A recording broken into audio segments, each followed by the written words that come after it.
આપણા વડીલો કહેતા હોય દવાખાનું ભગવાન કોઈને ન બતાવે, પણ આજકાલના ભાગદોડ ભરી લાઈફમાં કોઈ પણ વ્યક્તિને કોઈ પણ ઉંમરમાં ગમે ત્યારે મેડિકલ ઇમરજન્સી આવી શકે છે. અને એ પણ જ્યારે નાના અને મધ્યમ વર્ગીય પરિવારના ઘરે દવાખાનું આવે ત્યારે એના પૂરા પરિવારને જાણે દુઃખનો આપ તૂટી પડે તેવી મુસીબતનો સામનો કરવો પડતો હોય છે.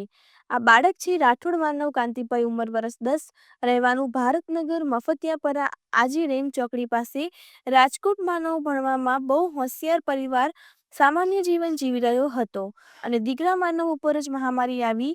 આ બાળકને અચાનક ઘરે 2 દિવસ ઉલટી થઈ અને ચક્કર આવી અને પડી ગયેલ. અલગ અલગ ડોક્ટરોને બતાવવાથી જાણ થાય કે આ બાળકને નાના મગજ પાસે પાણી ભરાયેલી ગાંઠ છે, જેનું ઓપરેશન તાત્કાલિક કરવું પડશે.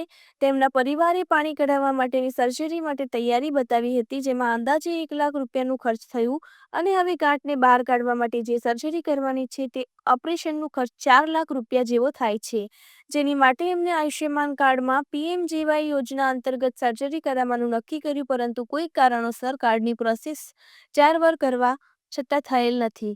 રિપોર્ટર જયેશ દેસાઈ.